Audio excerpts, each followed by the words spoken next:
참아낼 수 있는 지력도 필요하고 인내심도 필요합니다.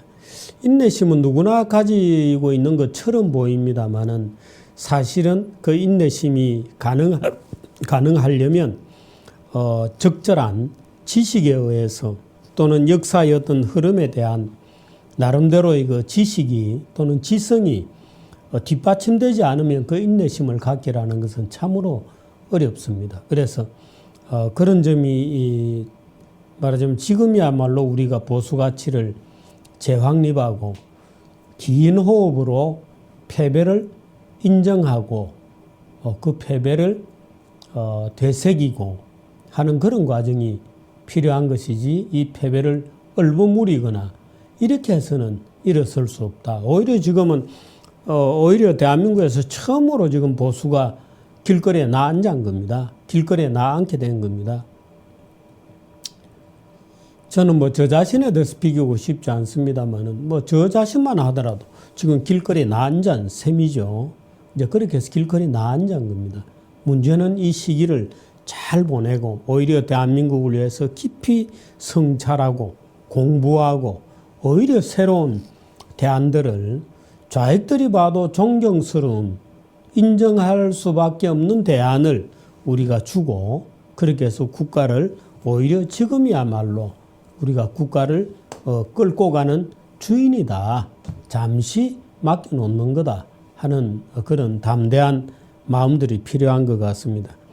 그 다음에 하나 얘기 드릴 것은 경제성장이 종말을 고하게 될 가능성이 있다는 점입니다. 이 점은 제일 걱정이 되는 부분인데 어떻게 보면 문재인 대통령 체제에서 짧은 호황 또는 아주 짧은 또는 급진적 형태의 상당히 급한 가파른 형태의 거품 경제가 나타날 수도 있습니다.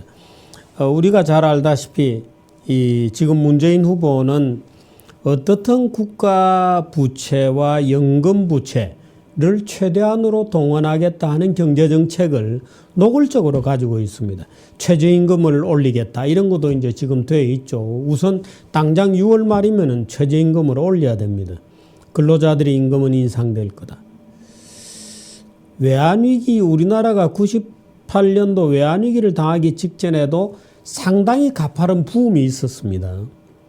그 부음이 있었기 때문에 사실은 외환위기가 온 건데 지금 그 베네수엘라 같은 나라가 아주 지옥으로 곤도박질 치고 있는 것도 차베스 시절에 그 짧은 호황이 있었기 때문에 그렇습니다.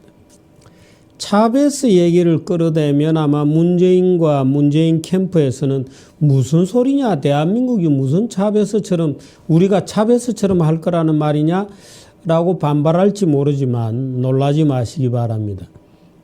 지금 정권을 오늘 저녁에 국민들로부터 위임받은 문재인 정부는 얼마든지 차베스처럼 치달을 수도 있습니다. 왜?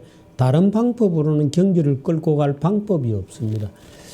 우리가 뭐 그동안에도 많이 봐서 알겠습니다만은 젊은 애들이 대거 문재인 정부를 지지했다고 우리는 다 기억하고 있습니다만은 그 분노에서 문재인 정부를 지지했던 젊은 아이들을 만족시켜줄 방법이 없습니다. 방법이 없습니다. 최저임금 올리면 실업자 늘어나죠. 그 실업자 또 늘어나고 세금 올리면 실업자 또 늘어나죠. 그 실업자를 구제할 방법이 없습니다. 결국에는 연금 부채 흘러서고 국가 부채 흘러서서 할 텐데 또 세금 올리고 그러면 부자들은 언제라도 어느 시대에라도 부자들이 정세를 통해서 세금을 더 내게 되면 시장은 바보 같은 독재자들은 반드시 부자들에게 빚을 갚아줍니다. 무엇으로? 인플레로 자산 가격의 상승을 통해서 부자들에게 더 뜯어낸 세금만큼 오히려 그거보다 훨씬 많이 부자들에게 갚아주는 게 원래 좌익정부가 바보처럼 하는 짓이에요. 그거는 법칙입니다. 그래서 저는 이 문재인 정권이 차베스하고 달리 갈 거라는 어떤 증거도 발견할 수 없다고 봅니다. 기업은 범죄와 동일시되고 지금 상법 개정안들이 줄줄이 기다리고 있거든요. 노동회의소를 만든다는 거 아닙니까?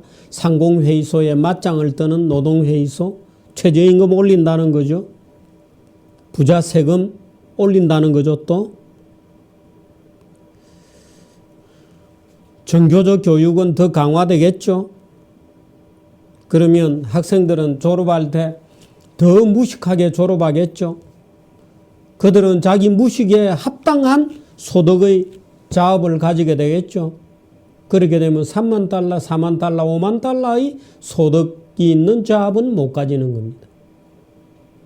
정교조에 교육받아서 뭐 아는 게 있어야지 뭘. 교육 경쟁력은 땅에 떨어지겠죠. 뻔합니다. 가는 길이. 가는 길은 너무나도 뻔하죠. 기업은 어떻게 되겠습니까? 이재용은 아직도 감옥에 있습니다. 광풍은 이미 불고 있고 오늘 문재인 후보의 당선에 대해서 어린아이들은 광화문에서 축제를 벌이고 있습니다마는 이미 파국의 그림자가 더러워져 있는 것이고 그래 저는 가만히 그 축제를 벌이는 아이들을 아까 낮에 보니까 축제 벌이려고 뭐 준비를 굉장히 하고 있더라고요. 신이 났겠죠. 저 아이들이 나중에 저주의 돌팔매를 던질 것이다. 저 아이들이 나중에 오히려 저주의 돌팔매를 던질 것이다 하고 참으로 걱정스러운 눈으로 쳐다봤습니다. 실업률은 높아질 것이고 국가 부채는 급증할 것입니다. 트럼프에 잘못 걸리면 외환위기로 곤두박질 칩니다.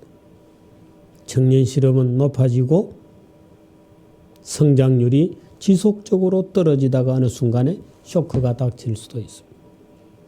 쇼크가 닥치기 전에 굉장히 좋은 듯이 보일 수도 있습니다. 높은 인플레와 양극화가 그 결과로 우리를 기다리고 있겠죠. 부자들은 충분히 보상을 받게 됩니다. 원래 좌익 정부에서 부자들은 보상을 받습니다. 노무현 때 제일 빈부격차가 가파르게 벌어지기 시작했다는 것은 우리가 너무나도 잘 알고 있는. 자, 보수는 무엇을 해야 되는가에 대해서 간단하게 말씀을 드리겠습니다. 첫째, 정치적 자각을 해야 됩니다. 안보 보수로부터 자유주의 보수로 일대 전환이 일어나야 됩니다. 안보 보수에서 자유주의 보수로 일대 전환이 일어나지 않으면 말하자면 북한이 존재하기 때문에 대한민국 보수가 존재한다? 아닙니다. 아닙니다. 대한민국 때문에 대한민국 보수가 존재해야 됩니다. 북한이 김정은이 따위에 오히려 보수의 정당성이 의존해 있다면 말이 안 되는 거죠. 말이 안 돼요.